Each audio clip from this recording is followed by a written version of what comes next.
आपले सरकार सेवा केंद्र ID मिळण्याबाबत जे अर्ज करण्यासाठी तुम्हाला आवश्यक कागदपत्रांची यादी. तर सर्वात पहिले तुम्हाला तुमचा पासपोर्ट साईज फोटो, इयत्ता 12वी उत्तीर्ण असल्यास गुणपत्रक, आधार कार्ड लागते, पॅन कार्ड प्रत, पदव्युत्तर उत्तीर्ण असल्यास गुणपत्रक प्रमाणपत्र हे लागते, किंवा CSC ID जो तुमचा आहे, common service centre ID certificate, तो एक लागतो, कंपल्सरी लागतो.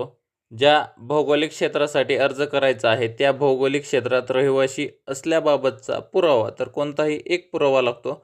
ग्रामपंचायतचा दाखला असो, तहसीलदारचं रहिवासी प्रमाणपत्र असो, मतदान ओळखपत्र असो, किंवा आधार कार्ड असो, किंवा शिधापत्रिका, किंवा ग्रामपंचायत, नगरपंचायत, नगरपरिषद, महानगरपालिका मालमत्ता पत्रक, आणि तुमचं MSc IT किंवा CCC असल्याचं जे प्रमाणपत्र आहे, संगणक अर्हता जी आहे ही तुम्हाला द्यावी लागते.